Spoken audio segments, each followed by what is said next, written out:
Hello, everyone. Dear colleagues, dear friends, if you allow me, I will speak in French, and I want to thank our interpreters present here so that everyone can have access to the conversation. It will be, I have to say, quite a French conversation, but I think thanks to our interpreters, we have a chance to share it with all of you, be it in the room or online, because we have people connected, and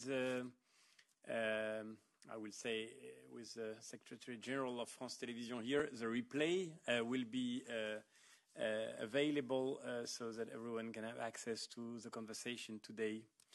Chers amis, chers collègues, je vois plusieurs parlementaires dans la salle et je voudrais vous remercier de votre présence, surtout dans le temps très limité que nous avons eu pour partager l'information de cet événement qui a été un vrai défi d'organisation. C'est une grande joie de vous voir aujourd'hui présent pour partager avec vous ce moment qui nous réunit, un moment important sur la question déterminante de la protection des enfants. Y a-t-il un sujet plus décisif que celui-ci? Et je voudrais commencer par remercier tous ceux qui ont rendu cet événement possible. Remercier d'abord en particulier cher Christophe Tardieu, à travers toi, bien sûr, le secrétaire général de France Télévisions, mais aussi un ami de longue date avec lequel nous avons partagé bien des conversations, et notamment sur cette question essentielle de la protection de l'Europe, de nos pays européens, face à des acteurs souvent résidant dans des pays tiers qui prennent une place de plus en plus marquante dans la vie de nos sociétés, dans le débat public, dans l'accès à l'information, à la culture, à la communication, mais aussi dans le temps consacré chaque jour par beaucoup de citoyens et en particulier par de plus en plus d'enfants, le temps consacré chaque jour à ces écrans qui font désormais partie de notre quotidien. C'est en échangeant sur cette question qu'est venue pour nous l'idée de ce moment qui nous réunit aujourd'hui. Et je voudrais te remercier de ta confiance, de ton engagement, de l'engagement de toutes les équipes de France Télévisions que je salue, qui ont rendu ce moment possible. Pour nous, le but de cette rencontre, c'est de faire en sorte que nous puissions partager un signal d'alarme et lancer ensemble un constat qui soit commun pour engager ensuite une discussion sur les meilleures réponses en termes de législation. Nous avons avec nous pour ce moment si important, nous avons Elisa Jadot qui est présente en ligne. Elle ne pouvait pas être physiquement présente ici, mais Elisa Jadot est la réalisatrice de ce documentaire, L'emprise numérique, ce social trap que nous allons avoir l'occasion de partager ensemble. Et nous serons très heureux, chère madame, merci pour votre travail et votre engagement de pouvoir entendre votre voix et votre témoignage sur ce projet que vous avez mené. Il permet de mettre en lumière l'engagement de ses parents. L'un d'entre vous me confiait qu'il était là, pas seulement comme un acteur de la décision parlementaire, mais aussi comme un parent confronté à cette emprise numérique. Nous avons vraiment voulu donner la voix à ces parents, à ces mères en particulier, ces mères courage qui se battent pour leurs enfants. Chère Stéphanie Mistre, merci de votre présence aujourd'hui. C'est un enjeu bien sûr pour des familles, pour des personnes, pour des enfants, mais c'est aussi un enjeu technique, un enjeu juridique majeur, et c'est pour cela que Maître Boutron-Marmion est avec nous aujourd'hui. Merci infiniment, Maître, de votre présence. Vous êtes engagée aujourd'hui, vous êtes la fondatrice de ce collectif Algos Victima, ce collectif qui se bat pour les victimes des algorithmes, comme son nom l'indique, et nous parlerons ensemble de cette question majeure. Et puis nous aurons également la chance d'entendre Sylvie Chocron, qui est une neuropsychologue reconnue qui intervient régulièrement dans les médias sur ces questions. Merci à Sylvie Chocron de sa présence aujourd'hui. Sans plus tarder, je laisse la parole à Christophe Tardieu qui va introduire notre rencontre. Et puis ensuite, nous aurons la chance de regarder ensemble une version courte de ce documentaire. On ne pouvait pas partager la version longue parce que le but est aussi de pouvoir échanger ensemble et de pouvoir ouvrir à partir de ce film la discussion. Je serai obligé de m'éclipser au début du documentaire que j'ai déjà eu la chance de voir pour aller conclure une réunion sur un tout autre sujet. C'est la vie au Parlement. Et mes collègues qui sont ici savent bien que nous sommes bien souvent piégés dans l'autre trap que représentent ces journées si particulières. Mais je reviendrai bien sûr avec vous le plus rapidement possible et on aura l'occasion surtout de partager ensemble cette conversation. Merci encore de votre présence. Cher Christophe, je te laisse la parole. Merci, merci beaucoup François-Xavier. À mon tour, je te remercie vraiment infiniment d'avoir organisé cette rencontre aujourd'hui qui nous apparaît en effet très importante. Et je tenais avant tout à vous dire que nous sommes très fiers et honorés de venir présenter devant vous, dans ce temple de la démocratie de l'Union européenne, un documentaire réalisé par Elisa Jadot et produit par Together Media, 5 femmes contre les Big Five. France Télévisions, en tant que service public de l'audiovisuel, totalement indépendant des pressions politiques et des intérêts financiers, considère qu'il est de son devoir d'alerter, par l'intermédiaire des œuvres que nous diffusons, sur les plus graves problèmes que traverse notre société. Ce documentaire que vous allez voir évoque les ravages des réseaux sociaux auprès des jeunes. Ces réseaux sociaux sont devenus un véritable cancer pour notre jeunesse et notre démocratie, dont les métastases se déploient sans cesse. Ces réseaux sociaux fonctionnent auprès de notre jeunesse comme une drogue dont l'addiction s'appelle algorithme. Comme les narcotrafiquants, les réseaux sociaux ne sont conduits que par leurs intérêts financiers et ne peuvent prospérer qu'en rendant totalement dépendants les jeunes qui les rejoignent, quelles qu'en soient les conséquences pour eux. Les drames que vous allez découvrir dans ce documentaire peuvent arriver à n'importe quel jeune, dans n'importe quelle famille. Il n'est pas encore trop tard pour agir. Il faut pour cela une volonté politique forte et une main qui ne tremble pas face à la puissance du lobby des réseaux sociaux et leur poids financier. En tant que médias de service public, il nous appartient de vous alerter et nous aurons le sentiment du devoir accompli si, à l'issue de cette rencontre, vous concluez qu'il convient désormais d'agir. Je vous remercie.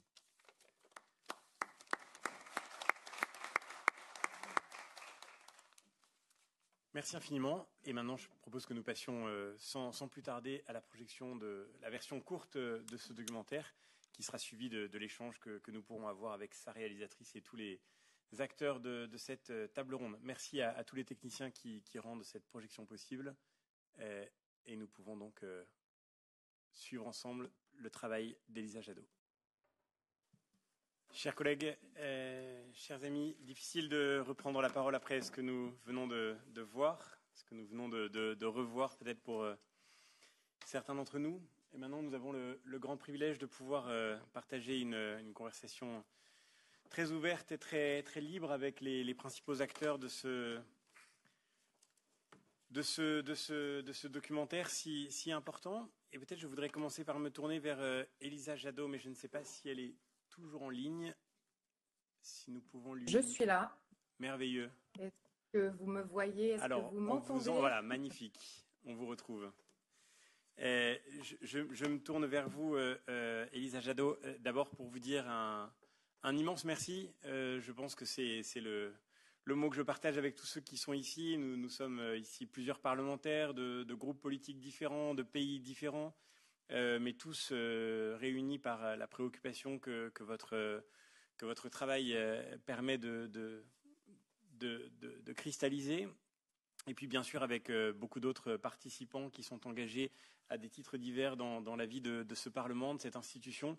Et je crois que c'est avec toute l'assistance que je voudrais vous témoigner notre reconnaissance pour ce travail, pour ce documentaire et pour les questions qu'il pose. Peut-être je voudrais commencer par une question toute simple et très personnelle. Qu'est-ce qui vous a conduit à vous intéresser à cette question? Vous avez créé ce profil vous-même sur les réseaux sociaux, vous êtes devenu Lily. Qu'est-ce que vous avez vécu, qu'est-ce que vous avez ressenti dans cette expérience personnelle et qu'est-ce qui vous a conduit à en faire ce documentaire? Déjà, je vous remercie beaucoup, Monsieur Bellamy. Merci aussi à Monsieur Tardieu de nous donner et nous offrir cette occasion de nous exprimer ici. C'est très important qu'on soit tous conscientisés sur ces sujets. Ce travail, moi, c'est vrai que depuis 2019, maintenant, je mène une enquête approfondie sur les enjeux que posent les réseaux sociaux à la santé mentale des adolescents. Donc, j'ai réalisé déjà 3 documentaires sur ce sujet et en effet, le dernier que vous venez de visionner a connu un retentissement considérable puisque Il a notamment conduit à l'ouverture d'une commission d'enquête à l'Assemblée nationale française sur les effets psychologiques de TikTok sur les mineurs. Et à la suite de ce travail, j'ai également été invitée au ministère des Finances par la ministre du Numérique avec Laure Doutron-Marmion, que vous avez la chance d'avoir ici présente, invitée à participer à une table ronde inédite en France et en Europe, réunissant à la fois les acteurs de la protection de l'enfance et les grandes entreprises technologiques comme Meta, Apple, Google, TikTok, X, Twitter et Snapchat. Donc j'ai pu présenter mes constats comme je vais le faire ici aujourd'hui avec vous, et j'ai également exprimé mes préoccupations en particulier sur l'insuffisance des protections en ligne pour les mineurs et le manque de rigueur de ces plateformes dans la vérification de l'âge des utilisateurs. Et donc ces constats, je les ai en effet réalisés à la suite de l'ouverture d'un compte adolescent, un faux profil d'adolescente Lily. Alors pourquoi j'ai fait ça? C'est parce que j'enquêtais déjà sur une vague de suicides d'adolescents. Faut le rappeler, les tentatives de suicide chez les adolescents a doublé depuis l'avènement des réseaux sociaux. Donc moi, j'avais besoin de comprendre ce à quoi ces adolescents avaient accès sur les réseaux sociaux. J'entendais des ados qui disaient attention, les réseaux sociaux sont un terrain miné et pas uniquement un outil de loisir, mais une zone de danger. Moi, quand je vais sur mon profil d'adulte, mon profil Instagram, mon profil TikTok, je n'avais pas accès au contenu dont il me parlait, c'est-à-dire l'automutilation, le suicide, l'anorexie, ce que vous avez pu voir dans le documentaire. Et donc, je me suis dit, la seule façon, en fait, de comprendre dans quelle mesure ils ont accès à ces contenus, c'est donc d'ouvrir un profil d'adolescente de 13 ans. Puisque sur le profil adulte, quand je cherche, moi, scarification, hashtag automutilation, self-harm dans toutes les langues, je suis bloquée. En revanche, j'ai donc découvert que quand on était un enfant ou un adolescent, ces contenus nous étaient largement proposés et suggérés. Vous l'avez vu dans le documentaire, sur Instagram, il a fallu une vingtaine de minutes pour que je sois exposée à des scènes de vampirisme, des scènes sexualisées, d'automutilation, exposée sans filtre, avec des plaies fraîches et profondes. C'est très nuancé évidemment en images dans le documentaire, mais les images sont très brutales dans le réel. Et sur TikTok, l'algorithme est encore plus puissant. Sur TikTok, l'algorithme est le plus puissant d'ailleurs des algorithmes et donc le plus rapide. Il réussit à profiler, si vous voulez, les utilisateurs en quelques secondes. Et donc, en sachant que j'étais donc une adolescente, il m'a proposé en moins de 5 minutes des contenus qui faisaient donc l'apologie du suicide. Et donc, j'ai appris très facilement, sans même effectuer aucune recherche. Et ça, c'est important de le préciser. Dans ce genre d'enquête, il faut être très honnête. J'ai pris un nouveau téléphone avec une nouvelle carte SIM et je n'ai effectué aucune recherche pour ne pas biaiser l'algorithme ou influencer l'algorithme. J'ai laissé l'algorithme me suggérer des contenus. Et donc, j'ai appris sur TikTok comment me scarifier, les meilleures façons, avec la lame de mon taille-crayon, avec des glaçons, avec des stylos, avec le petit bout de métal du masque, comment faire aussi un nœud coulant avec une corde pour me pendre dans ma chambre. Voilà, c'est terrifiant, ces contenus mortifères auxquels j'ai pu avoir accès en masse, sans aucune modération et sans aucune censure. Merci beaucoup pour vous voulez que je continue témoignage. à vous expliquer un peu ce que j'en pense?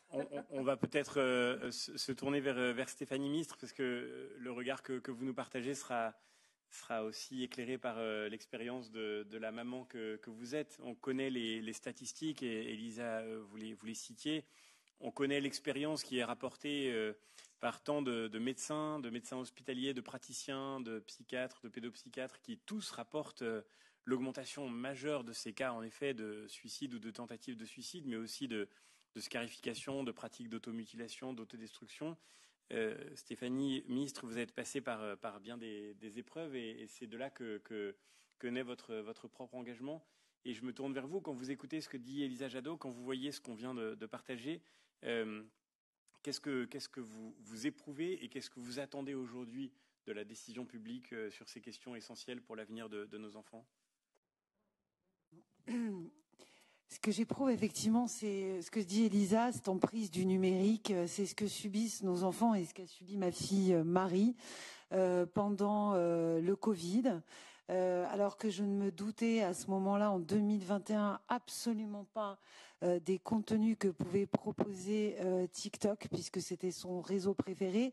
Et pourquoi c'était son réseau préféré, je tiens à le dire, c'est que Marie faisait du théâtre et de la danse à haut niveau, et qu'au départ, c'était Musical.ly, et que c'était des vidéos sur des chansons et des contenus qu'on devait nous-mêmes faire avec des chansons. Et quand Marie est partie, au bout d'un mois, je suis allée sur son téléphone et c'est là que j'ai découvert l'horreur en fait des contenus que pouvait voir ma fille sur TikTok. Effectivement, de la scarification, de comment faire un nœud pour se pendre, des chansons qui prônent le suicide comme une libération. Et cet enfermement dans cette espèce de communauté dépressive qui ne va pas bien, et tout ça grâce à cette force, dû à cette force de l'algorithme de TikTok qui est quand même fait par ses constructeurs, créé par l'humain et par celui qui le dirige. Et cette force, elle est donnée d'autant plus par la bulle de filtre. Et la bulle de filtre, c'est quelque chose qui va s'immiscer dans la vie privée, dans les centres d'intérêt de l'enfant. Et à partir de là, dès que vous vous connectez, comme alors Elisa n'a pas eu ça, mais en fait, dès que vous êtes un enfant, il va vous proposer ce genre de contenu, parce qu'en fait, la bulle de filtre va jouer sur l'émotionnel. Et c'est ça qui est dur, parce que Marie était une jeune fille hypersensible, reconnue hypersensible et empathique, et toutes ces vidéos et toutes ces personnes qu'elle a pu rencontrer dans cette communauté, à qui ils infligent quand même, c'est une emprise, c'est un emprisonnement dans un contexte dépressif, banalisé de dépression, de mal-être. Ils banalisent la violence, ils sont activateurs de violence aussi, sociale et scolaire, en diffusant tous ces contenus, et nos enfants sont plongés malgré eux, parce qu'ils n'arrivent plus à lutter, parce qu'ils n'ont pas le recul nécessaire. Ce sont juste des adolescents. Le recul, l'esprit d'analyse, tout ça ne se fait qu'entre 20 et 25 ans. Donc nos enfants sont clairement pris au piège par cette société économique dont le seul but est d'utiliser nos enfants comme produits de réachat, malgré la connaissance de l'impact sur leur santé mentale. Et c'est en ça que je trouve ça, mais d'une indignation, je trouve ça monstrueux d'utiliser des enfants, de les fidéliser comme des produits pour les avoir le plus tôt possible sur les réseaux, et de les enfermer dans cette espèce de terrier de lapin jusqu'à commettre l'irréparable, ou alors vivre une vie, j'ai envie de dire, je ne sais pas, après des scarifications, après tout ça, une vie de mal-être. Et j'ai envie de vous regarder tous, on a envie de quoi comme futur, comme genre de société d'ici 10-15 ans, avec des enfants qui sont biberonnés à des contenus dépressifs, de mal-être, qu'on normalise complètement. Et c'est contre ça et je vous remercie tous de nous laisser la parole pour mettre la lumière sur cette machine économique qui est prête à sacrifier nos enfants au nom de l'argent. Donc je suis une maman, je ne peux pas tolérer ça. Nous sommes tous des parents. Ça peut arriver à n'importe qui d'être dans un moment de faiblesse. Ça peut arriver à un adulte, après un échec, je sais pas, professionnel, un enfant, prendre un enfant pour cible et de l'utiliser parce qu'il est dans une période de faiblesse où il n'a pas la possibilité, parce qu'on l'assaillit de contenu, on a fait un calcul, sur une demi-heure, on peut avoir 120 contenus. C'est-à-dire que toutes les 5 secondes, il n'a même plus la capacité d'analyser et de prendre le recul nécessaire, qu'il n'a pas d'ailleurs vu son âge, pour se dire ce n'est pas bon pour moi. Et en plus, on va aller chercher ces centres d'intérêt pour le tenir encore plus capté dans cet algorithme insidieux, désespérant. Quand on voit ces enfants, quand on voit les images que met Elisa, on voit quoi? Des enfants qui pleurent. Il n'y a que des personnes en détresse. Et en fait, je pense que ma fille, avec son empathie et son mal-être, de voir toute personne qui n'était pas bien, tout ça n'a fait qu'aggraver sa perception des choses, sachant que, je tiens à le dire, Marie était harcelée scolairement, hein, et par des personnes qui avaient déjà harcelé et qui, après Marie, ont continué d'harceler. Donc voilà, j'ai envie de dire, là, nous sommes des adultes, des citoyens, des parents. Donc prenons conscience et ayons, s'il vous plaît, et merci, la volonté d'agir pour sauver des générations et une civilisation. Parce qu'en Chine, les enfants chinois ont un modèle différent et ils ne subissent pas du tout ce genre de contenu. Bien au contraire, ils sont dans l'éveil, dans le bien-être, dans l'apprentissage. Voilà, tout ce que n'ont pas nos enfants actuellement dans le reste du monde. Donc j'espère que grâce à Elisa, grâce à vous qui nous permettez de parler, il y aura, et grâce à mon avocate qui est là pour me soutenir depuis le départ, voilà, que Marie serve d'exemple. Marie ne s'est jamais scarifiée, Marie n'a jamais rien fait, elle a tout gardé pour elle. Et parce qu'ils ont réussi à éteindre mon soleil, voilà, il est intolérable qu'on éteigne des enfants. Et à partir de là, il faut se rebeller et il faut contrecarrer TikTok, qui pour l'instant n'a aucune limite et qui ne prend conscience d'absolument rien. Peut-être, si je peux me permettre, juste avant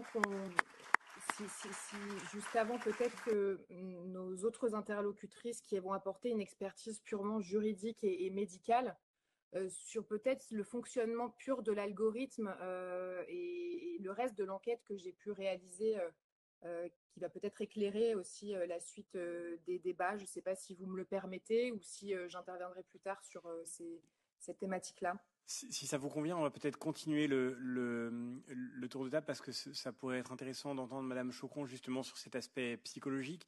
On revient vers vous juste après, puis certainement les collègues qui sont dans la salle et les participants souhaiteront aussi vous poser des questions qui permettront d'aller plus loin.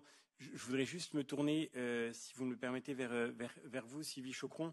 Vous êtes neuropsychologue, vous êtes très reconnue, vous intervenez régulièrement dans les médias sur ces questions, sur le sujet de l'impact du numérique sur le cerveau, sur la cognition. Vous avez écrit plusieurs livres, par exemple dans Le cerveau 2, où vous alertez sur les conséquences de cette hyperconnexion et sur l'usage excessif des écrans. Quand vous voyez ce travail d'Elisa Jadot, quand vous entendez le témoignage de Stéphanie Mistre, qui doit faire écho à tant d'expériences d'enfants, de familles que vous rencontrez, quel regard est-ce que vous portez avec cette expertise de psychologie, de neuropsychologie sur le problème de société que nous sommes en train de toucher du doigt?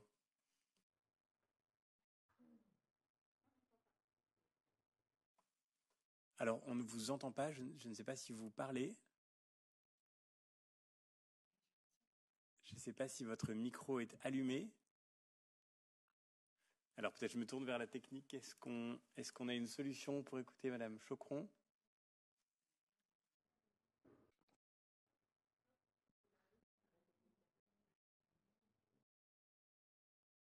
Alors, est-ce que vous pouvez peut-être rouvrir votre micro? Là, il est fermé. Ah. Alors, apparemment, on a un petit problème technique. Du coup, ce que je propose, c'est qu'on poursuive et on revient vers vous juste après. On va voir avec la technique comment vous redonner la parole. C'est tout notre but aujourd'hui. Maître, peut-être Si je peux me permettre de me tourner vers vous, du coup, effectivement, tout ça pose des questions scientifiques, psychologiques, mais aussi des questions juridiques. On a la chance d'avoir la Commission européenne qui est représentée aujourd'hui. Du point de vue du droit aujourd'hui, vous menez ce travail depuis très longtemps. C'est un combat que vous portez. Quel regard portez-vous sur les vulnérabilités de notre droit aujourd'hui ? Alors, d'abord, je vous remercie évidemment de nous donner la parole aujourd'hui. Et merci à Elisa pour son merveilleux travail qui a su mettre en lumière quelque chose qui, avec Stéphanie et Charles, les parents de Marie, on porte depuis 2021 avec une très faible prise de conscience au départ. Et je crois que c'est déjà l'un des premiers constats qu'il faut faire, parce que pour pouvoir travailler à l'évolution de nos lois, il faut d'abord être convaincu. Et donc, il faut d'abord faire ce constat que, aujourd'hui, les réseaux sociaux, tels qu'ils sont façonnés, entraînent un mal-être certain chez nos jeunes et qui en conduisent d'autres, et en tout cas certains d'entre eux, et beaucoup trop, à l'irréversible. Et je crois que c'est effectivement la première des choses qui avance aujourd'hui. Et depuis 3 ans, j'ai en mémoire nos premières interventions avec Stéphanie, où nous devions expliquer ce qu'était un algorithme, ce qu'était un modérateur de contenu et comment fonctionnait le réseau social, et expliquer l'essence même, à savoir cette économie de l'attention. Donc, si vous voulez, voilà, je crois que déjà c'est l'une des premières choses à dire, c'est que quand on doit s'engager, et il ne faut pas se leurrer sur l'ampleur de la tâche, il faut d'abord être convaincu de ce qui se passe. Je crois que c'est en cours et c'est heureux. Ensuite, il y a un autre constat à faire. Et ça, c'est le constat que nous, juristes, nous devons faire. Et je crois que c'est ce que nombre de juristes sont en train de faire, à savoir qu'aujourd'hui, la notion d'hébergeur de contenu pour les réseaux sociaux est obsolète. Ce n'est plus possible de considérer nos entreprises de réseaux sociaux comme des hébergeurs de contenu, comme autant des blogs. Aujourd'hui, ce contenu-là, certes publié par d'autres, et notamment par nos jeunes, c'est un contenu dont ils en font un outil commercial, un produit. Ils mettent en rythme ce contenu, ils le proposent, ils le sélectionnent, si bien que on ne peut plus considérer qu'ils peuvent s'en laver les mains. Et ça, c'est notre rôle en tant que juriste, de faire évoluer les consciences sur ce point-là. Alors rassurez-vous, ça ne m'a pas empêché de bâtir mon action judiciaire, qui aujourd'hui est une action qui porte les préceptes fondamentaux de la responsabilité civile. Et donc, en France, nous avons introduit un recours avec plusieurs familles endeuillées ou portant des enfants aujourd'hui qui sont en multitentative de suicide et extraordinairement meurtris. Et donc, j'ai porté la responsabilité de TikTok devant nos juridictions françaises sur les fondements et les bases de notre responsabilité civile, parce que tout fait quelconque de l'homme qui porte un dommage à autrui en doit réparation. Point. Ces entreprises-là s'exploitent commercialement sur notre territoire. Je fais valoir une faute, un dommage et un lien de causalité. Ce sera évidemment à la juridiction française de trancher. Bien sûr, et je m'attends à ce que TikTok, qui d'ailleurs s'est constitué, et c'est heureux, donc nous aurons un débat contradictoire, à ce que mes confrères m'évoquent cette notion d'hébergeur de contenu. Mais je crois qu'aujourd'hui, elle ne doit plus guider nos modes de pensée sur cette responsabilisation qui doit être faite de ces entreprises-là. Parce que, de fait, aujourd'hui, si on enlève évidemment le contenu, il n'y a plus d'exercice commercial. Quel est le support de leur activité? C'est ce contenu. Et pour exemple, TikTok est l'exemple topique de ce que je suis en train de vous dire, puisque TikTok, c'est le fil pour toi. Si bien qu'en fait, lorsqu'on rentre sur la plateforme, on ne va pas chercher le contenu. Le contenu vient à nous. Qui nous le propose, ce contenu? C'est pas parce qu'on a choisi des paramétrages avec « je veux voir le contenu de un tel et une telle ». C'est l'algorithme qui vous dit « ah, vous avez 12-13 ans, vous aimez bien la cuisine ou vous aimez Stranger Things, ok, je vais vous donner ces contenus-là. Mais qui fait ça? C'est l'entreprise commerciale, c'est TikTok. Voyez? Donc en fait, ça ne tient pas. Pour les entreprises de réseaux sociaux, ça ne tient pas. Alors, si vous voulez, en tant qu'avocat, je ne pensais pas un jour avoir à faire ça, évidemment. Mais ça fait 15 ans que je travaille dans la défense des mineurs et j'ai été confrontée à cette détresse parentale et à ces deuils absolument... Il n'y a même pas de mots pour les décrire, ces deuils que devaient faire ses parents, comme les parents de Marie. Si bien que je me suis dit, en tant qu'avocate, je me dois d'abord, premièrement, de parler, ce que j'ai fait, et deuxièmement, de trouver une voie judiciaire, de trouver quelque chose, de trouver une réponse. Parce que c'est notre rôle en tant qu'avocat d'essayer de trouver des réponses. Et c'est la raison pour laquelle nous avons porté cette action judiciaire. Mais croyez bien qu'effectivement, aujourd'hui, ce que vivent les parents du recours, il y en aura d'ailleurs d'autres. De toute façon, ça ne fait que augmenter depuis que j'ai créé Algos Victima. Le téléphone ne cesse d'appeler. Ce que je veux juste vous dire, c'est que ce que raconte Alexis, qui habite Long Island, ce qu'a vécu Marie, ce qu'a vécu Charlize du recours, Lilou, Emma, là je vous donne tous les noms de celles qui sont parties, c'est la même chose. Donc vous pourriez sortir de cette salle en vous disant finalement, Maître Outremarmion, elle ne vous a parlé que de cas extrêmes. Si vous pouvez retenir une chose, c'est que, parce que je ne peux plus de cette phrase, c'est aussi pour ça, ce ne sont pas des cas isolés. C'est partout sur le territoire français, mais également en Europe et également outre-Atlantique et également dans les pays émergents. Donc, il faut évidemment réagir parce qu'aujourd'hui, moi, les signaux d'alerte que j'ai, c'est que, vous voyez, là, ma tentative de suicide la plus basse que j'ai enregistrée récemment, c'est 10 ans. Donc, on a une jeune fille qui a 10 ans, a dû partir à l'hôpital avec ses parents pour une tentative de suicide par absorption de Doliprane, parce qu'un instant, même un trait de temps, elle s'est dit que la solution, c'était d'en finir. Et pour un suicide, par pendaison, c'est 12 ans. Là, l'âge, depuis 3 ans que je travaille cette question activement, l'âge ne fait que baisser. C'est-à-dire qu'on a comme 2 courbes, c'est-à-dire qu'on a la courbe ascendante de la prise de conscience des faits, mais avec cette courbe descendante de l'âge des jeunes confrontés à ce fléau. Parce qu'aujourd'hui, force est de constater qu'effectivement, l'évolution des consciences est là. Par contre, bien évidemment, les garde-fous, ils n'existent pas encore pour ces entreprises. Alors, merci, j'ai été un peu longue, mais je vous remercie en tout cas de m'avoir écouté. Non, merci à vous, Maître. Merci beaucoup pour votre engagement et votre courage. Peut-être on termine le tour de table. Je me tourne vers Madame Chocron qui est en ligne. Est-ce que cette fois-ci on peut vous entendre? Alors j'espère que vous m'entendez. Oui, merveilleux. Bon, super. Je vous laisse la parole. Écoutez, je vous remercie vraiment, Monsieur Bellamy, Monsieur Tardieu, évidemment Madame Jadot et toutes les personnes qui sont là, parce que c'est vrai que c'est un sujet extrêmement important.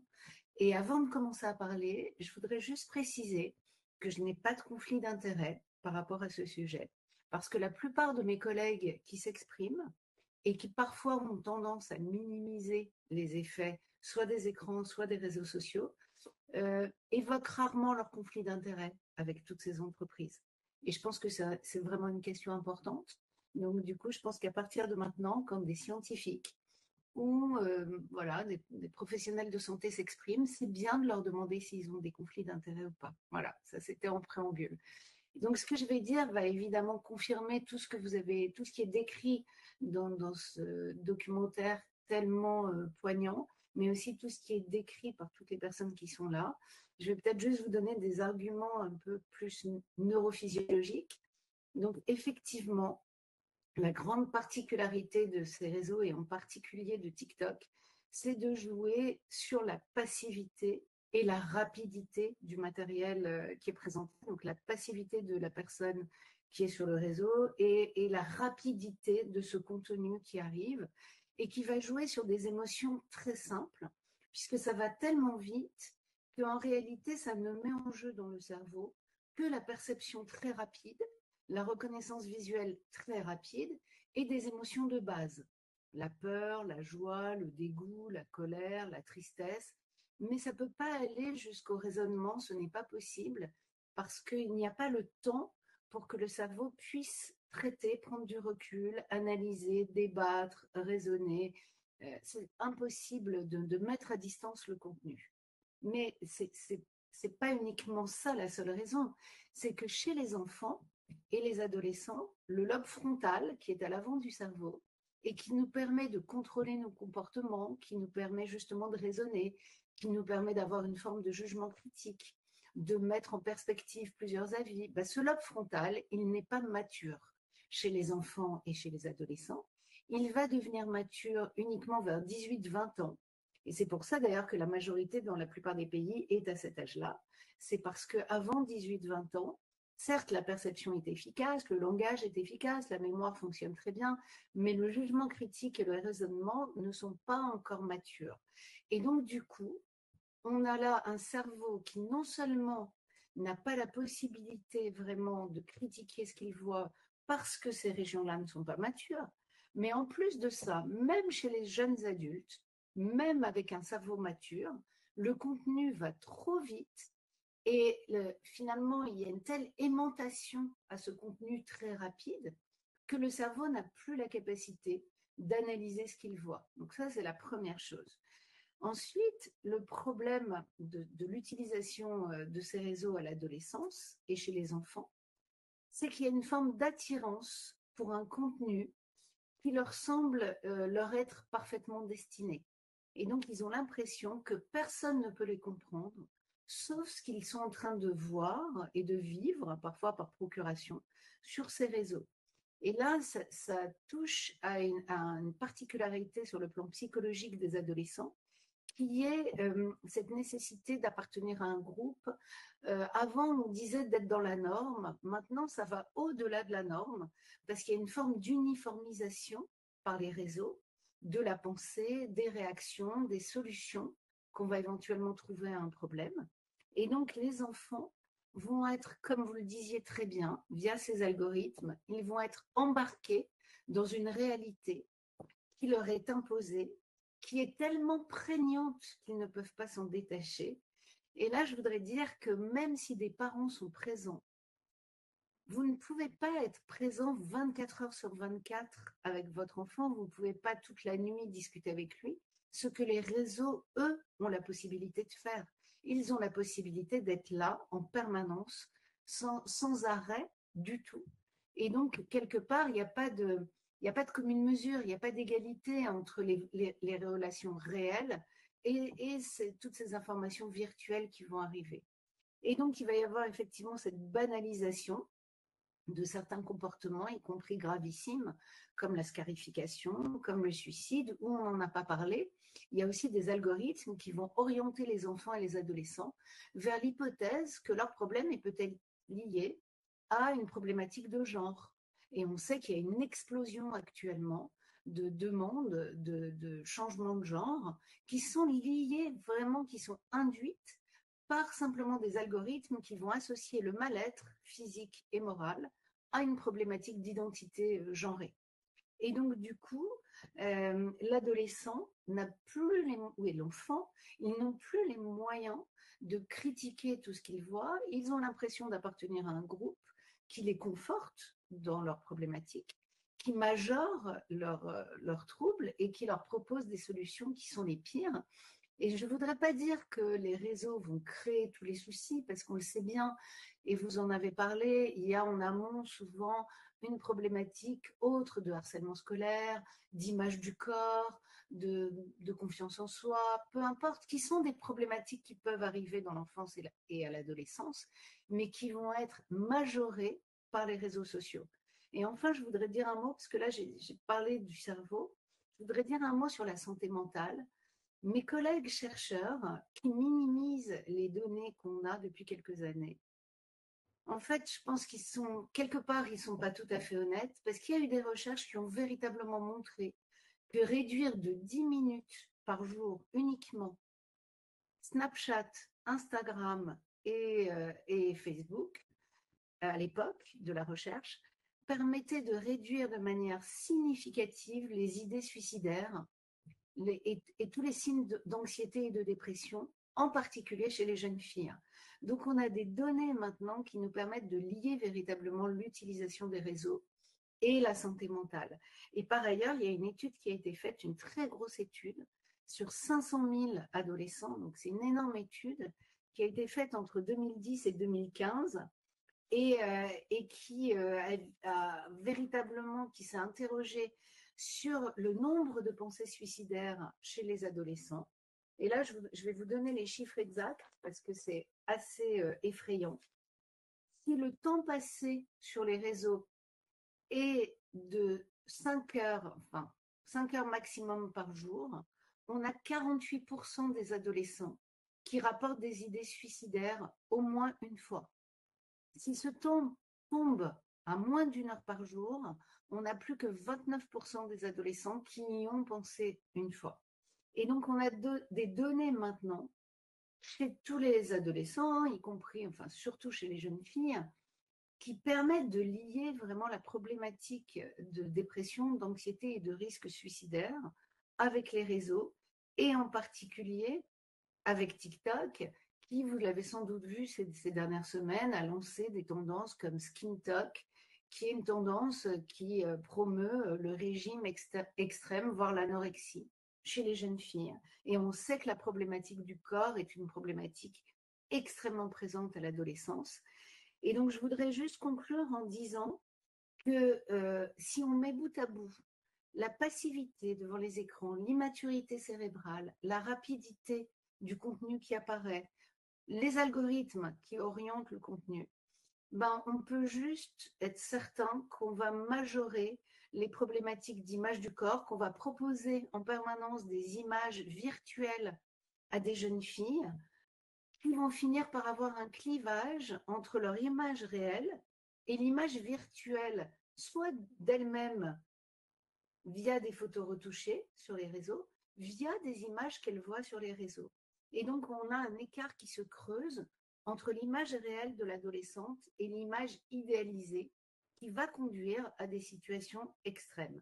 Et donc, je voudrais finir en disant que j'ai des collègues chercheurs qui s'expriment sur la question des écrans et des réseaux, qui continuent de comparer les écrans à des livres.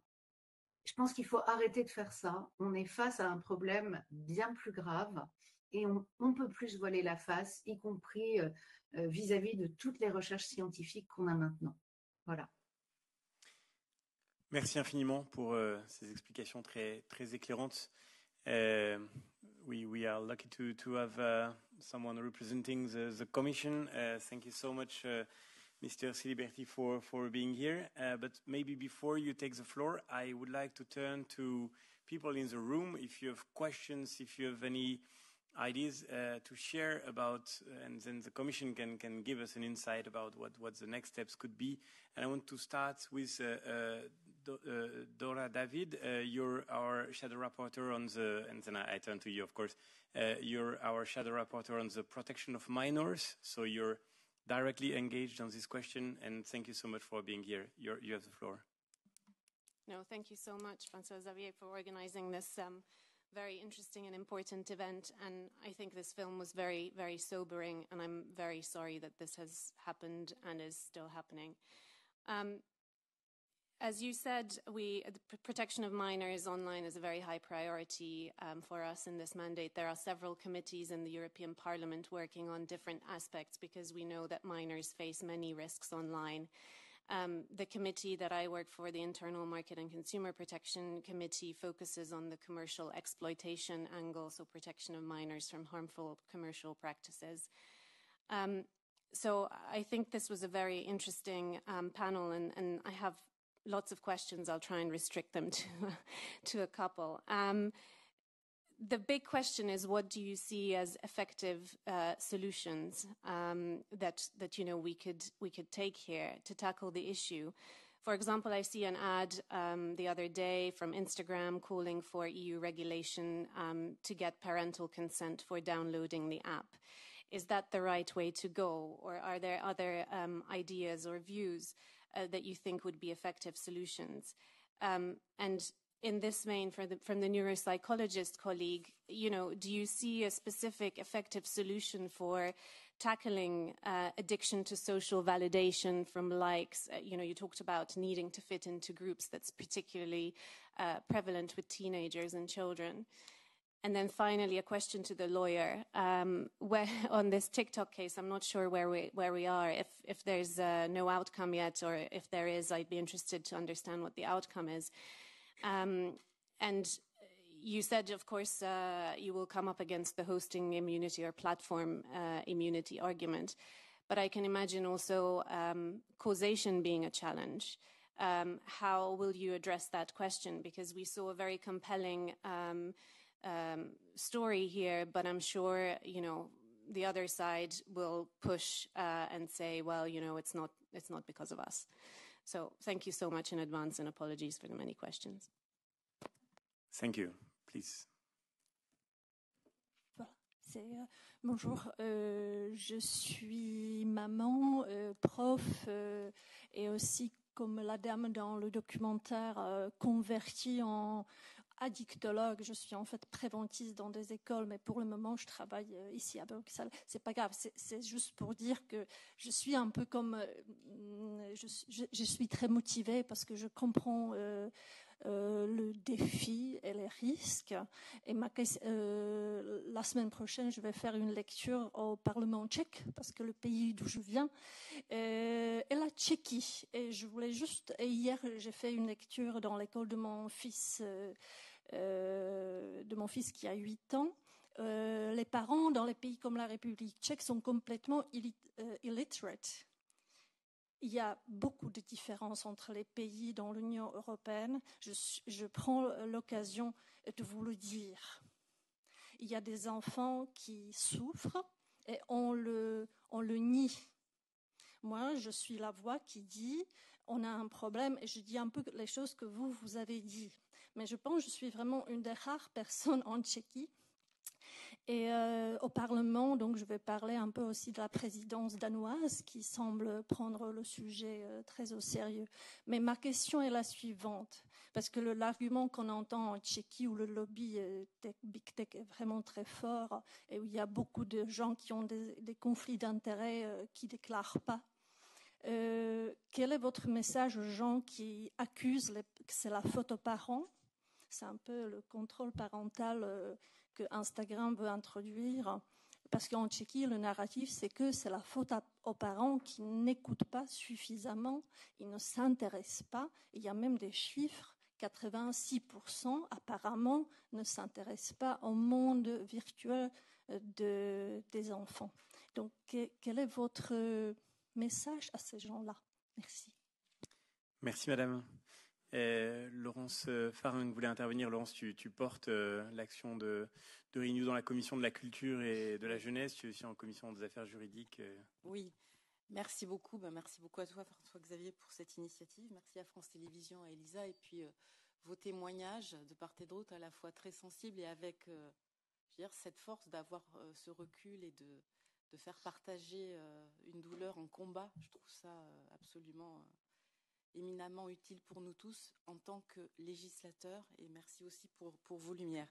Alors, moi, j'ai plusieurs remarques et questions. En effet, comme tu l'as dit, on a...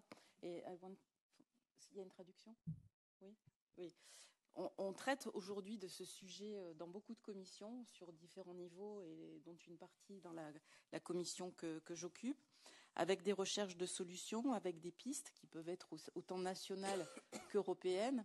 Notamment, on a le sujet de la majorité numérique qui se pose, avec l'identité numérique qui va de pair. Et on a vu que ça pouvait avoir une utilité avec l'actualité très récente sur les sites pornographiques, puisque le fait d'avoir une identification fait que plusieurs sites ont décidé qu'ils voulaient quitter le marché français.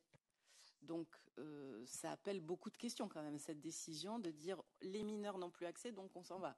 Je trouve ça absolument effrayant d'entendre ce point. Donc, majorité numérique. Moi, je voulais avoir peut-être votre point de vue aussi d'avocate, parce que, oui, il y a toujours l'âge auquel on fixe. On est sur 15 ans aujourd'hui, à peu près, sur le prisme français. C'est déjà protéger pendant un temps nos enfants de ce à quoi ils sont exposés. En tout cas, c'est une piste qu'on défend ici à Bruxelles, sachez-le. J'ai une deuxième question peut-être pour la commission, merci. Vous n'avez pas de traduction, je vous la pose en anglais peut-être. Ça va ? Ça va ? Oui, on pensait avoir le super outil avec le Digital Services Act. On s'était dit, alors là, tout va être résolu. Et on voit très bien que la question des algorithmes est complètement dans le vide juridique total, puisqu'on a cette enquête en cours qui porte sur les ingérences électorales. Là, c'est sur un autre sujet. Moi, je voudrais savoir comment on peut intervenir sur ce point-là. Comment on peut lever ce dernier point. Et je pense que en soi, il y a un outil avec le DSA qui existe, mais qu'il faut renforcer, visiblement. Donc ça, c'est le deuxième point. Madame, j'ai noté, puis j'en parlais avec Christophe Tardieu, du statut des plateformes, parce qu'on a aussi des textes qui sont relatifs aux médias. C'est plus des hébergeurs de contenu, mais c'est pratiquement des créateurs de contenu. Donc on va avoir ce débat. Et là, pour être un peu technique, SMA, AVMSD. Donc il y aura peut-être des points, puisqu'on veut déjà revoir le point sur les influenceurs. Et puis, dernière question, je suis un peu longue, je suis désolée, peut-être pour Madame Chocron. Je me pose une question aussi sur les effets de l'IA générative. Est-ce que c'est un danger qui est à venir quand on voit que beaucoup de jeunes en font leur meilleur ami, un confident, un médecin, un thérapeute? Est-ce qu'on peut, que peut-on craindre sur cette nouvelle étape dans les échanges entre les adolescents, les jeunes enfants et ces IA génératives? Merci. Merci beaucoup, Laurence. Peut-être avant que les intervenants ne répondent, peut-être je me tourne vers vous, Monsieur Siliberti. You're representing Commissioner Mikalev. Thank you so much for being here. You're an expert in his cabinet, and in this responsibility, Commissioner Mikalev is in charge of youth, especially. You heard all these testimonies and expertise. What's your view on what should be next for the European Commission?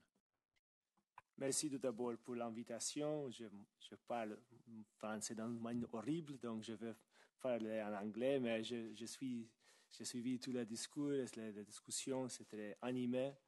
Et ça, c'est ce qui nous touche. Hein. C'est le fait qu'ici, on parle des gens vivants, des gens qui ont souffert, et qu'on a l'obligation, en tant que qui travaille dans le milieu politique, de faire des choses meilleures. Donc ça, c'est la première chose qu'on constate aujourd'hui.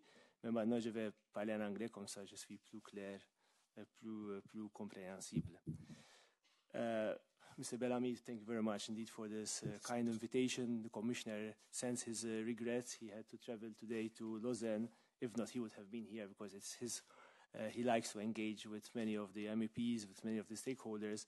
And indeed, you have mentioned that he is the commissioner responsible for youth, and he's also responsible for the action plan against cyberbullying.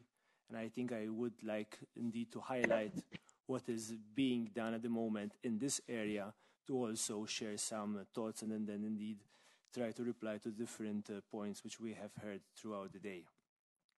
There is no doubt that this is a big problem. It's a problem which we are facing today, which our kids are facing today, which we as parents are facing as well, and which we must make sure that we have to correct. So, of course, the objective is to ensure always a safer internet, and the obligation of the Commission is indeed to try as much as possible to create these safer digital spaces. As indeed for the European Parliament and also for the oncoming Danish presidency and also for the Commission, as stated in the political guidelines of the President, the protection of minors and the protection of minors online are indeed a key priority, which is indeed manifested in different actions taken by the Commission, or which the Commission will take place, the Commission will take. For example, reference has been made to the DSA, the Article 28, which is the only sort of article which can protect minors, The Commission has come up with guidelines which are subject to consultation and which should at least try as much as possible to create these safer internet zones. There is also an ongoing work by the Commission on e-wallet, so to have this age verification through an e-wallet. Something concrete can be expected during the summer, but something even more robust to the beginning of next year. The Commission is also working on a social media inquiry. Therefore, there is the willingness to understand, and this is something which you have already done through this documentary, to understand the challenges that the social media is posing, and especially with regards to youths and minors. So we have seen, and I think the doctor before has mentioned this, that at the age of 18 to 20, we are more mature, but when you're from 13 to 15 to 17, we have minors who are in a weaker position and have a 24-hour approach towards social media. Therefore, we need to inquire first to see and make sure what the issues are and then take actions. And indeed, then the President has tasked the Commissioner Mikalev with the action plan against cyberbullying. And this is indeed another example or another instance where the Commission is trying to make the internet a safer zone.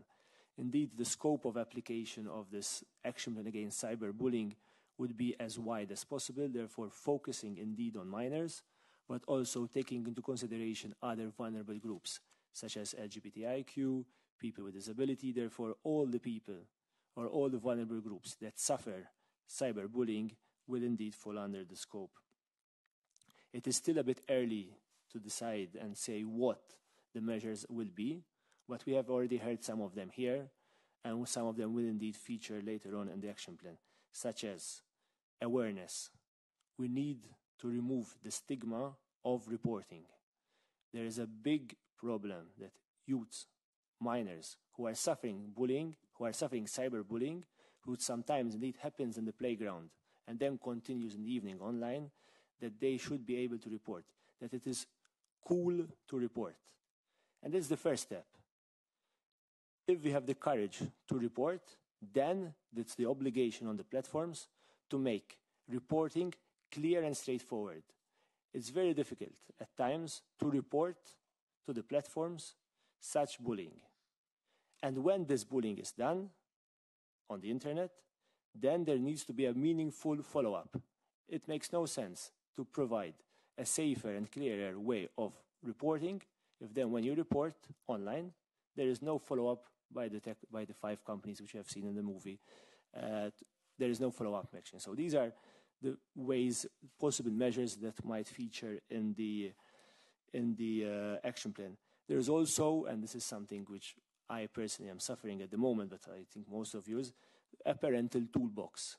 We need to give and empower parents with the possibility of having a sufficient level of literacy. Parents sometimes are lost. Parents in this like jungle, online jungle, need direction.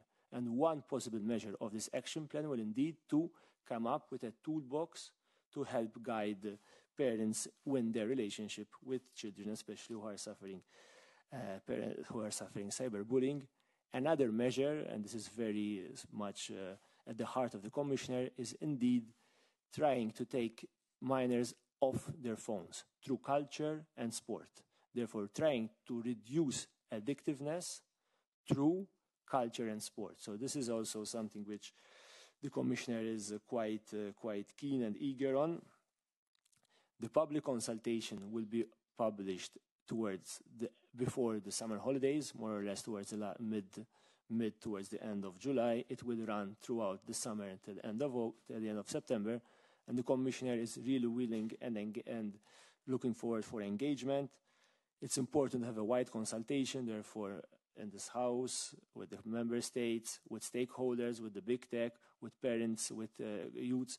The important thing is to make as much as possible, to get as much as possible information and hear the experts.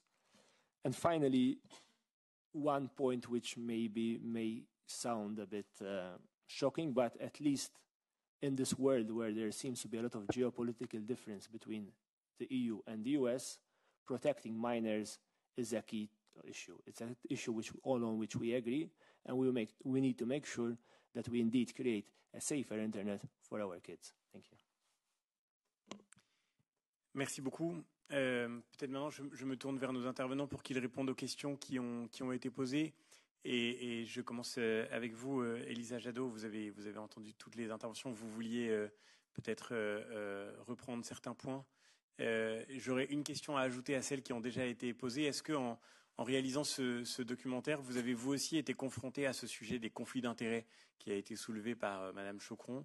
J'ai pour ma part, comme parlementaire, ça c'est peut-être déjà arrivé à certains collègues aussi, eu l'occasion de confrontations parfois rudes avec des acteurs qui viennent nous rencontrer, qui se présentent comme des associations, qui se présentent comme des experts et dont on découvre en réalité, quand on va un peu plus loin, qu'ils ont des connexions très matérielles et économiques avec des acteurs de cet écosystème. Est-ce que pour vous aussi, ça a été un enjeu quand vous avez réalisé ce documentaire? Pardon d'ajouter ma question à celles qui ont déjà été posées. Pas forcément au moment de la réalisation, puisque le choix de ce film était non pas d'interroger des experts qui parfois peuvent surplomber le sujet, tout dépend évidemment des experts, mais surtout, moi je voulais donner la parole à des acteurs de terrain engagées, et donc forcément, puisqu'elles sont engagées, généralement elles n'ont pas forcément voilà, de liens ou reçoivent des pressions ou bien de l'argent de la part de lobbyistes ou de la part de ces plateformes. En revanche, ce que j'ai remarqué, c'est effectivement aux États-Unis, l'audition de ces Big Five. À la suite de cette audition-là, malheureusement, les projets de loi qui étaient présentés à Washington ne sont pas allés au bout. Et puis, il y a énormément d'entreprises qui travaillent pour ces entreprises technologiques qui ont essayé de faire tomber toute tentative de projet de loi dans certains États, notamment l'État de New York et d'autres grands États. Mais c'est vrai qu'aujourd'hui, il faut le rappeler, l'industrie technologique est le premier lobby auprès de l'Union européenne. Elle y consacre beaucoup d'argent. C'est le premier lobby aujourd'hui devant l'industrie pétrolière et l'industrie pharmaceutique. Et les moyens effectivement consacrés à l'influence sont bien évidemment supérieurs à ceux consacrés à la modération des contenus. Et ces grandes entreprises technologiques ont aujourd'hui infiltré toutes les sphères, qu'elles soient politiques, puisqu'elles recrutent également au sein des ministères, et les sphères aussi médiatiques. Au moment de la promotion du film, de grands groupes de presse ont refusé de parler du sujet, et j'ai découvert qu'il y avait des partenariats avec les grandes entreprises technologiques, que ce soit Meta, que ce soit Google. Donc, de toute façon, ces industries ont infiltré toutes les sphères, il faut le savoir, et maintenant, c'est une question de volonté et de courage pour pouvoir affronter ces entreprises-là qui sont, aux États-Unis, par exemple, plus riches que certains États. Donc, par rapport aux questions qui ont été posées, je retiens la question de la passivité des réseaux sociaux, la solution concernant le contrôle parental, la photo parent aussi, la question de la majorité numérique et du statut de ces plateformes. Je pense qu'il faut rappeler certains chiffres pour pouvoir répondre à ces questions et apporter un peu plus de clarté du coup sur les stratégies de ces plateformes pour pouvoir avancer au mieux sur ces sujets. Déjà, un chiffre important à souligner, c'est qu'il y a 1 milliard d'adolescents connectés aux réseaux sociaux partout dans le monde. 1 milliard. L'accès au réseau est interdit officiellement aux moins de 13 ans. En France, par exemple, 87% des enfants de 11-12 ans y sont déjà présents. L'âge moyen de la première connexion, c'est 8 ans. Et 1/3 des 5-7 ans naviguent déjà sur les réseaux sociaux sans surveillance. De nombreux enfants et de nombreux adolescents possèdent plusieurs comptes, en moyenne 7 comptes par ado. un compte officiel qu'ils vont montrer à leurs parents, et d'autres qui sont des comptes cachés, ils portent même un nom, les Finsta, les fake Instagram. C'est le nom pour, en tout cas, ces faux comptes Instagram. Ces faux comptes sont parfois dissimulés à l'aide d'applications qui sont mises en avant sur les plateformes elles-mêmes, qui masquent leur existence en remplacement, par exemple, l'icône par l'icône d'une autre appli, par exemple d'une calculatrice. Et donc, ces profils échappent totalement à la vigilance des parents et ne sont pas concernés par les dispositifs de contrôle parental. Tout à l'heure, on le disait, c'est vrai que les adolescents sont en construction et donc la dépression est un thème central dans l'univers adolescent et les plateformes l'ont identifié depuis déjà très longtemps comme un sujet stratégique à mettre en avant. Donc ça fait 20 ans, on l'a vu dans le documentaire, qu'elles le mettent en avant, qu'elles ont conscience des risques et qu'elles ne font rien. On n'a pas parlé tout à l'heure aussi de la pédocriminalité, puisque les réseaux sociaux ont quand même transformé la pédocriminalité en facilitant le repérage, la manipulation et le partage des contenus pédocriminels. Et ce sont à nouveau les enfants qui en paient le prix fort. Quelques chiffres à nouveau, il y a 2,5 millions de prédateurs connectés en ligne à chaque instant sur les réseaux sociaux et 80% des cas de sextorsion ont lieu sur Instagram et sur Snapchat. Selon l'Office mineur, l'enfant est contacté par un prédateur en moyenne 2 minutes après avoir ouvert un compte. Donc il faut 2 minutes après l'ouverture d'un compte pour qu'un prédateur puisse entrer en contact avec un adolescent. Je le dis dans le film, on parlait des algorithmes tout à l'heure, on parlait de la passivité des plateformes. Il faut savoir, et je le répète, c'est un chiffre très important, 75% des contacts inappropriés entre adultes et mineurs proviennent de l'algorithme et proviennent de la suggestion d'amis. C'est donc la plateforme qui joue les entremetteurs entre adultes et mineurs. Dans les témoignages que moi j'ai pu récupérer et que j'ai reçus de la part d'adolescents, il y a notamment une adolescente de 13 ans qui a été victime de sextorsion, qui a été contrainte de se filmer en train de boire son urine et lécher ses excréments. 2 frères âgés de 7 à 9 ans ont été obligés et contraints de pratiquer une fellation l'un sur l'autre parce qu'ils se sont retrouvés victimes d'un prédateur sexuel qui les a menacés et qui leur a fait du chantage. Comme le disait Laure Boutron-Marmion tout à l'heure, ce ne sont pas ces cas-là des cas extrêmes, même s'ils en ont l'air.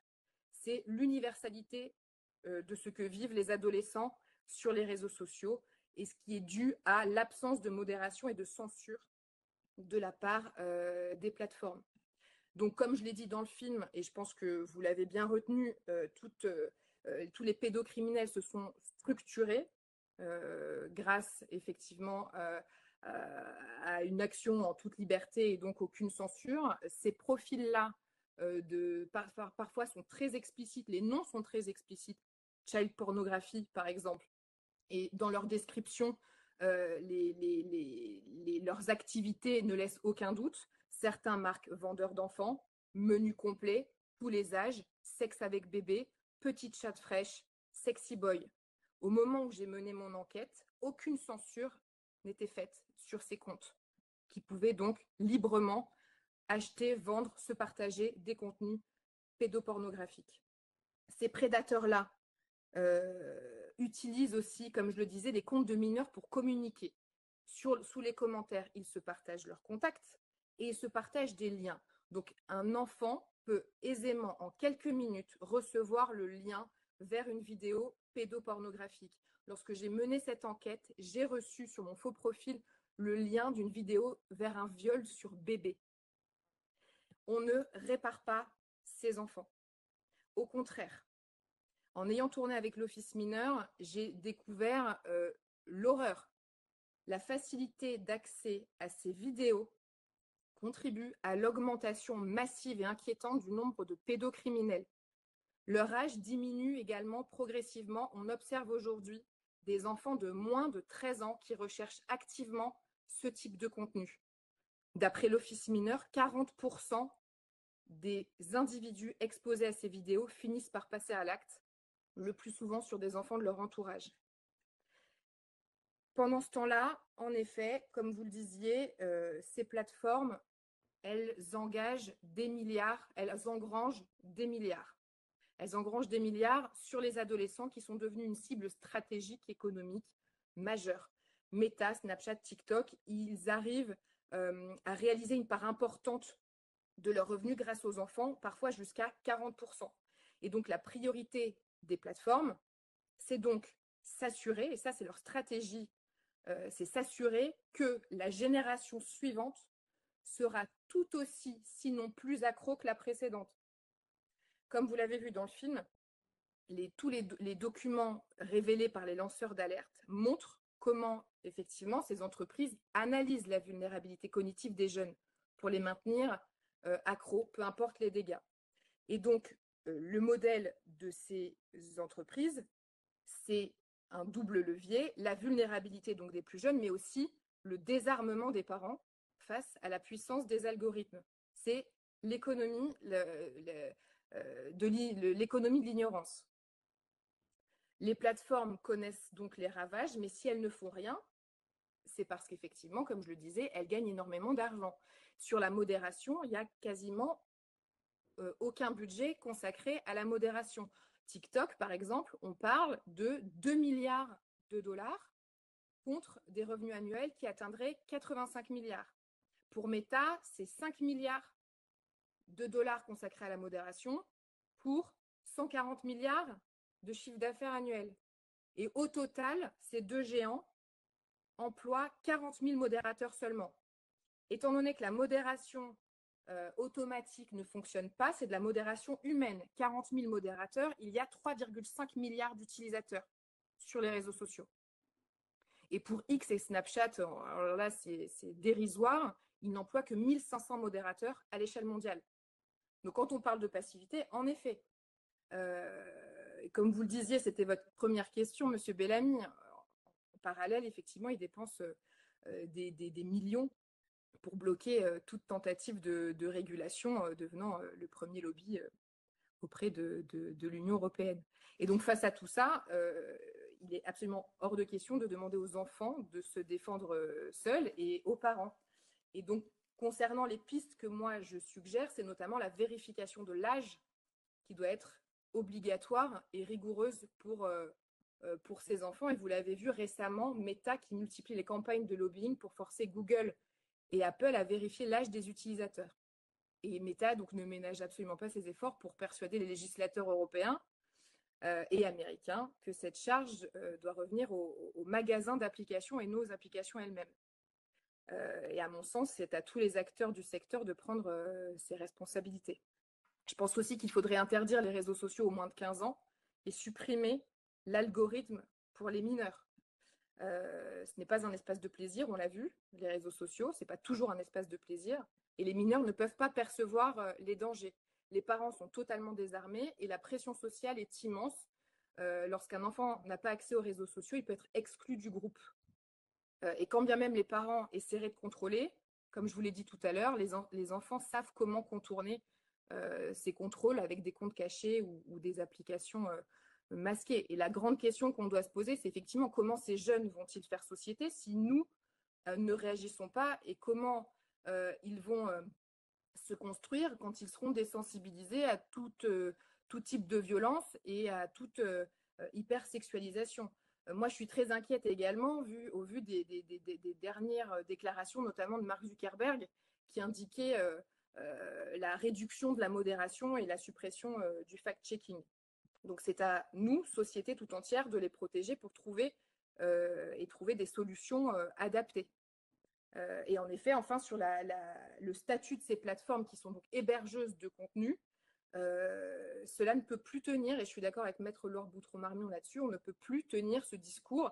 On a la preuve aujourd'hui que les patrons de ces plateformes ont connaissance des effets dévastateurs de leur système, et donc il faut trouver des leviers juridiques ou les créer, ou les adapter, les faire évoluer pour pousser donc ces plateformes à prendre des mesures.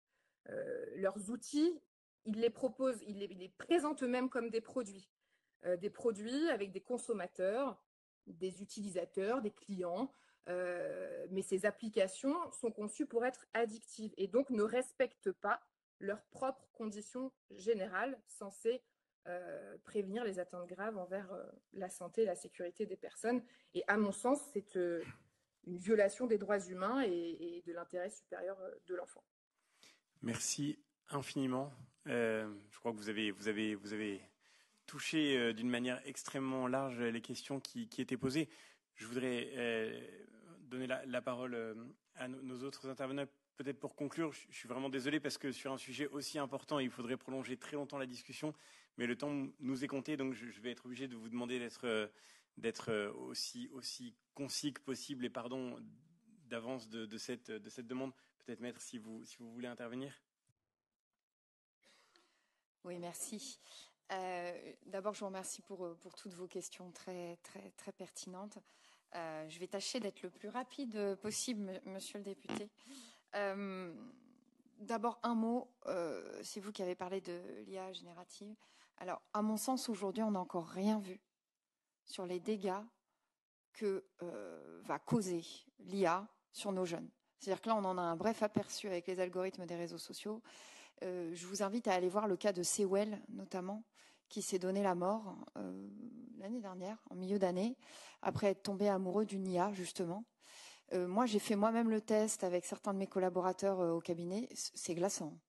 C'est-à-dire que ces IA vous font vraiment croire à une vraie personne réelle, vous donnent un discours que vous attendez.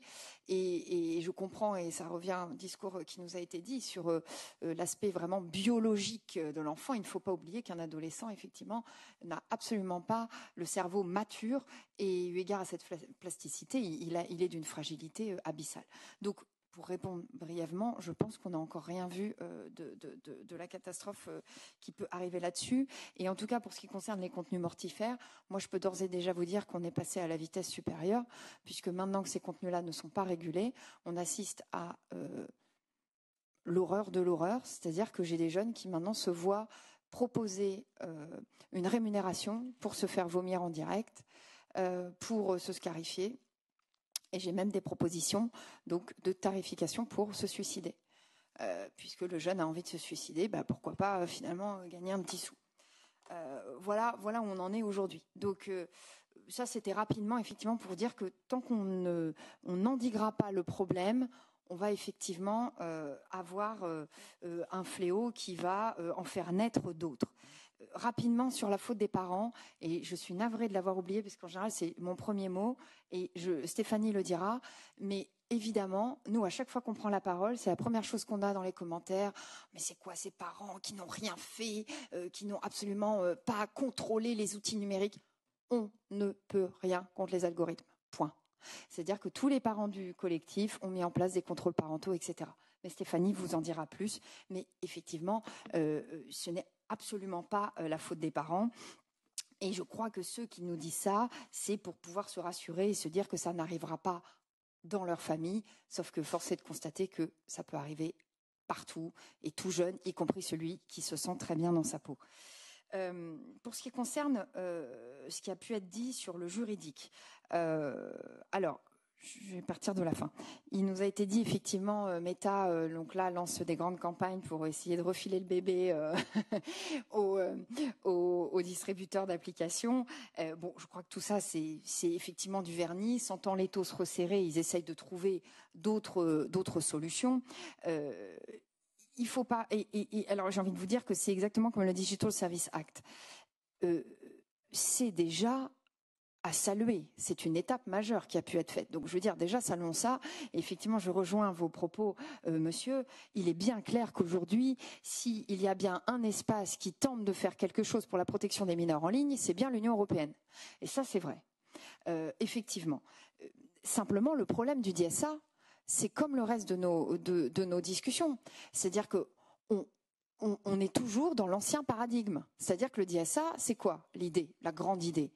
C'est de se dire, on va les taxer si on arrive à prouver qu'alors qu'on leur a signalé un contenu manifestement illicite, ils n'ont rien fait. Mais c'est toujours la même chose. Ça veut dire que du coup, on raisonne toujours à l'envers, à savoir que c'est à nous de leur signaler les contenus qui pour autant sont commercialisés par eux. Donc tant qu'on ne changera pas notre paradigme, on n'y arrivera pas, ce d'autant que ces signalements sont des coquilles vides. Et vous l'avez dit, monsieur, et vous avez tout à fait raison.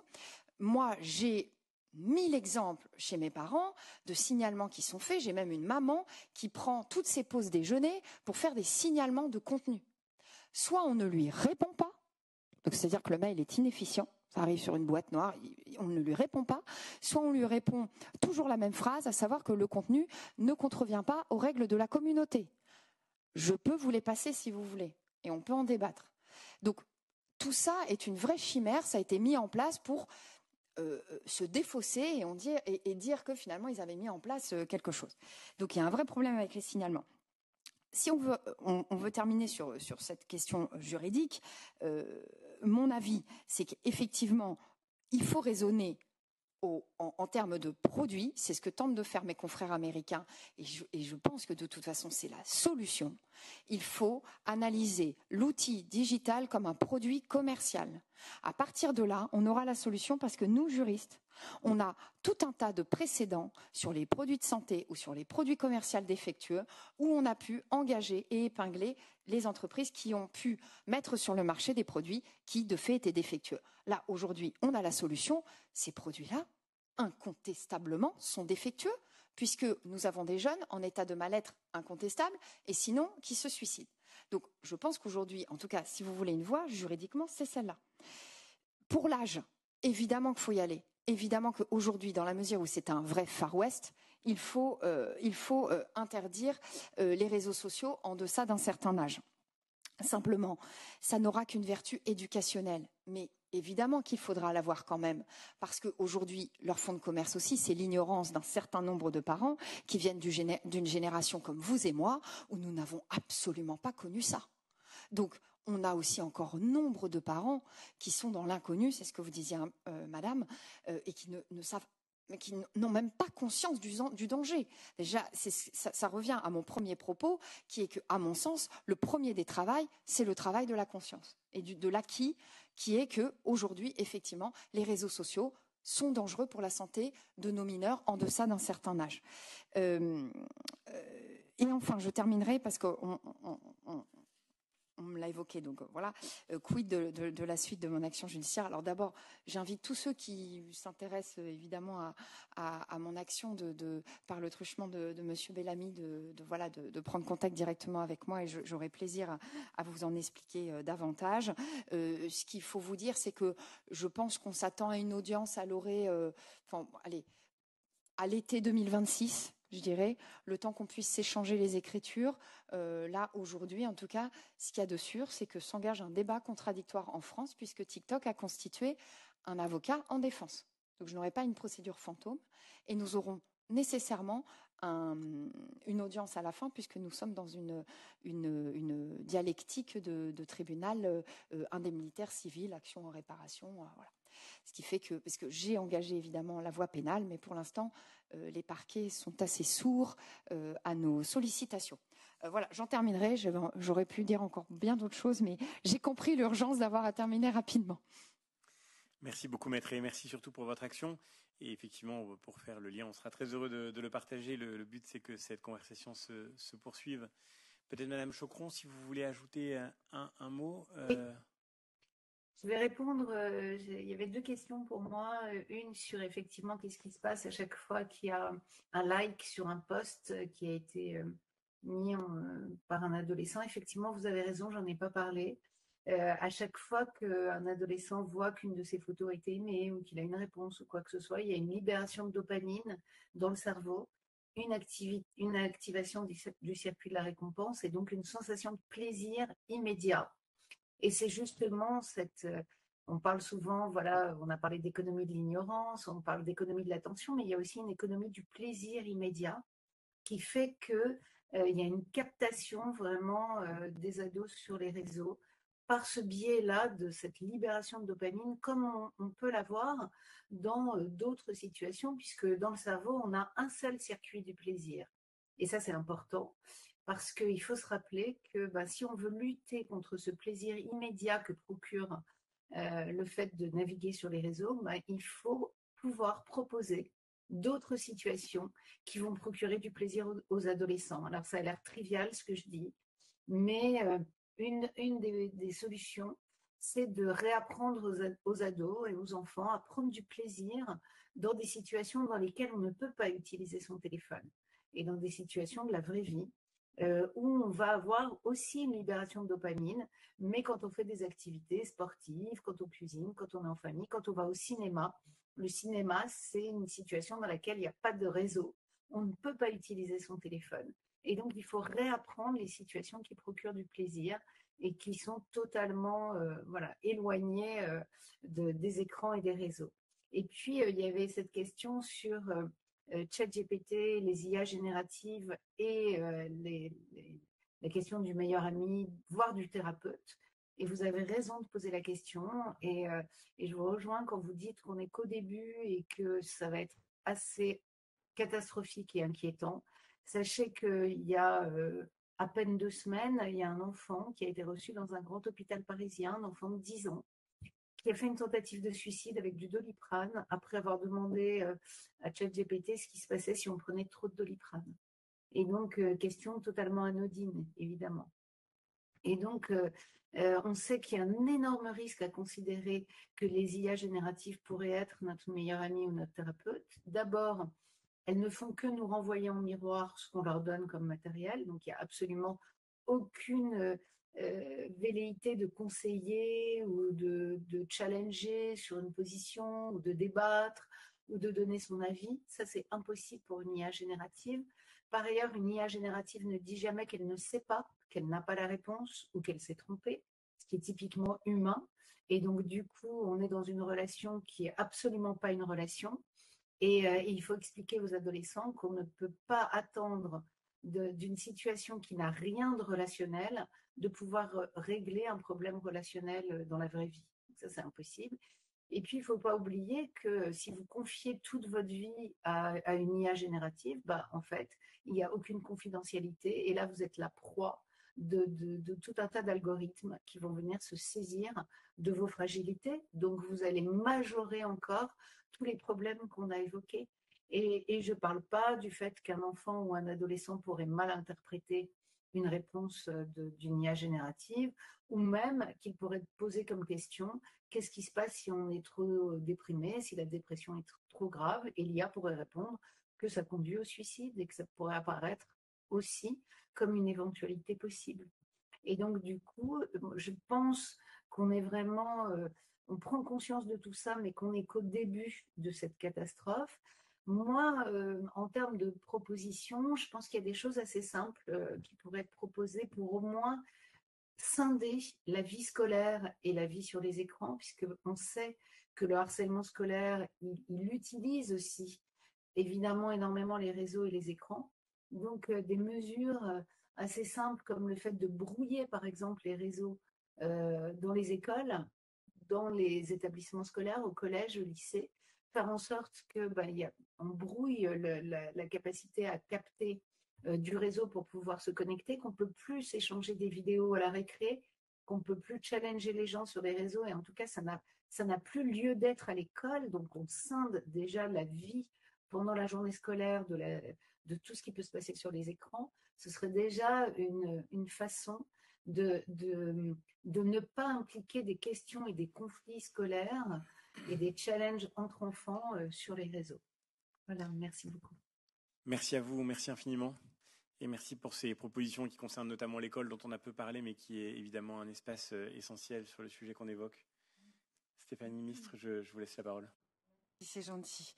Je me permets de répondre par rapport aux parents, comme disait Maître Boutron.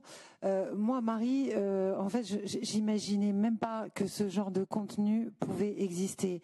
Elle était dans une école privée avec et moi un temps d'écran, mais je pense que TikTok et l'algorithme font correctement leur travail.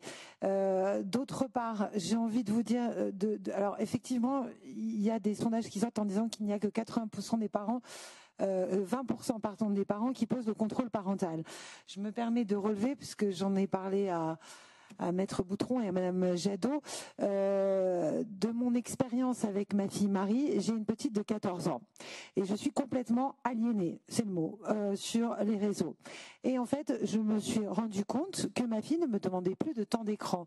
Et comme je suis aliénée parce que j'en ai pris conscience, parce que je le sais maintenant, et que je pense que c'est pour ça qu'on essaye d'éveiller les consciences aussi bien des parents que des politiques et que de tout le monde qui est là pour montrer ce qui se passe avec les réseaux sociaux. En fait, j'ai passé 18 heures au téléphone avec Apple et je me suis rendu compte que ma fille, ils savent tous très bien comment squeezer le contrôle parental. Ça s'appelle Screen Time Unlock. Et Apple, 18 heures au téléphone, ne peut rien faire. Donc en fait, je me bagarre tous les jours avec ma fille et en fait, j'ai fini par lui enlever le téléphone. Voilà. Mais il n'y a aucune possibilité. Il y en a un autre, ça s'appelle Custodio. Et en fait, pour un enfant, vous enlevez l'application. Tout simplement, vous la réinstallez, c'est fait. Donc c'est ça une protection. Donc en fait, nous, on nous donne quoi comme moyen à part nous battre au quotidien avec nos enfants qui sont en période d'adolescence où c'est reconnu comme une période où on a besoin d'indépendance, les parents de côté. Donc voilà, en fait, on a absolument zéro moyen, même si on le souhaite, parce que là, pour le coup, vraiment, je le souhaite, que ma fille n'ait absolument aucun réseau ou le minimum possible. Mais en fait, on ne me donne pas les moyens. Pour répondre à la question sur les parents.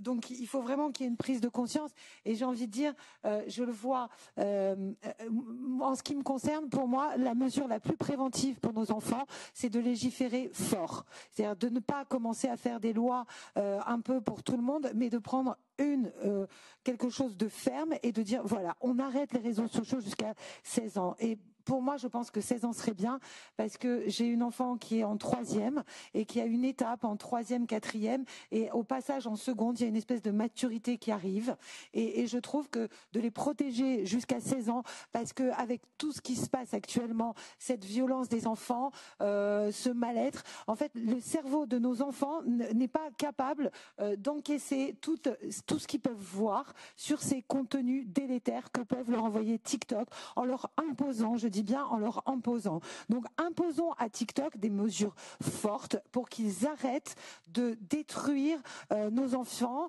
et notre future société, nos futurs citoyens, puisque je parle des citoyens. Et n'oublions pas que les citoyens, il y a un droit à la protection, et je lis, je me permets, des données personnelles, protection des mineurs dans l'environnement numérique et garantir le droit à la vie privée. C'est-à-dire que là, il me semble que dans tout ce qui est ministère, tout ça, les personnes qui y travaillent n'ont pas le droit d'avoir TikTok parce qu'il y a intrusion dans la vie privée. Il y a intrusion dans la vie privée de nos enfants. On les manipule, on les utilise. Donc ce n'est pas normal. Le droit de l'enfant, il est bafoué, spolié par TikTok. Donc il y a une convention des droits, droit à la protection, droit au développement, droit à l'éducation. Et sans parler des devoirs des parents et de l'État. Protéger dans sa sécurité, sa santé mentale et physique, sa moralité, assurer son éducation, je parle de harcèlement, et sa gestion, donc gérer le harcèlement, permettre son développement dans le respect à sa personne. Donc, mesdames, messieurs, aujourd'hui, j'ai envie de dire que pour moi, la mesure serait d'interdire les réseaux jusqu'à 16 ans. On a des moyens de le faire, de travailler en synergie, c'est-à-dire les pouvoirs publics, les parents, les constructeurs, les opérateurs, et se donner le moyen tous ensemble de protéger nos enfants. Parce qu'on pourrait se dire qu'on configure des téléphones où nos enfants n'ont absolument pas de réseaux sociaux jusqu'à l'âge de 16 ans. C'est coupé, on l'achète, ils n'en ont pas. Parce que le téléphone, c'est véridique, j'ai parlé à des ingénieurs, on peut, dès l'achat du téléphone, verrouiller le téléphone et le configurer pour que notre enfant n'ait pas accès à ça. Donc pourquoi prendre plusieurs mesures alors qu'il y en a une qui est radicale ? Voilà. Et je pense que pour protéger nos enfants, ça serait la meilleure des solutions. Et voilà, et merci, j'espère que je n'ai rien oublié. Merci à vous, merci à vous. On va travailler pour ça. Peut-être un dernier mot de conclusion. D'abord pour vous remercier tous de votre présence, pour vous dire évidemment à quel point je crois ce moment aura été important. Je pense qu'on l'a tous senti. Ce qui me marque, c'est la disproportion évidente entre l'importance déterminante de ce sujet et le peu d'attention qu'il suscite encore aujourd'hui. Vous l'avez dit, Maître, les choses ont changé, elles ont progressé. Mais quand on réfléchit à ce qui est en jeu, c'est l'avenir d'une génération. Ce qui est en jeu, ce sont des vies. Ce qui est en jeu aujourd'hui, c'est le monde que nous construisons et que nous voyons se construire sous nos yeux. Et je crois que nous avons tous le sentiment que domine encore aujourd'hui dans le débat public une forme de déni. C'est ce qui fait que votre parole est si importante, chère Stéphanie, que votre documentaire, chère Elisa Jadot, est tellement déterminant, que votre expertise, chère Madame Chocron, cher Maître, votre combat, tout cela est capital pour nous, pour permettre de partir d'une prise de conscience collective qui soit enfin à la hauteur de l'enjeu. Il s'agit bien d'un sujet politique. On ne peut pas laisser cette question aux individus. On ne peut pas laisser cette question aux familles parce que, vous le disiez, chère Madame Chocron, il y a aujourd'hui une immense pression sociale. Celui qui n'est pas sur les réseaux sociaux et celui qui n'y est pas, parfois même à 7 ans, 8 ans, 9 ans, se trouve immédiatement exclu de sa classe, de son groupe, de ses relations d'amitié. Et donc, ça ne peut pas être à l'individu tout seul de rompre avec cette spirale-là. On ne peut pas le laisser aux familles qui sont tellement désemparées, même si elles ont leurs responsabilités. C'est bien une question qui engage toute la société. Et on ne peut, en particulier, on ne peut pas le laisser aux enfants. Et moi, je parle ici aussi comme professeur. J'ai enseigné pendant plus de 10 ans avant d'arriver au Parlement européen.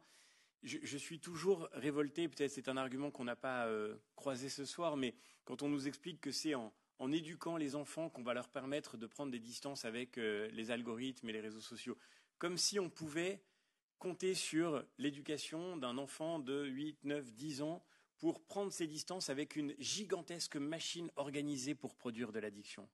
Il est temps de traiter ces machines comme on a traité ceux qui organisaient l'addiction dans bien d'autres domaines au cours des dernières décennies.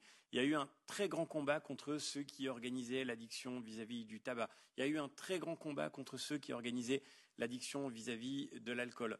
On mène aujourd'hui un immense combat contre ceux qui organisent l'addiction vis-à-vis des substances toxiques, vis-à-vis des drogues. Je vois le professeur Castillo qui est ici. Et nous sommes dans la même délégation. Tu portes ce combat pour la santé. Et derrière ce combat pour la santé, il y a évidemment un combat pour faire reculer ceux qui veulent tirer un profit de la destruction de la santé physique, de ceux qu'ils attaquent à travers les substances qu'ils diffusent.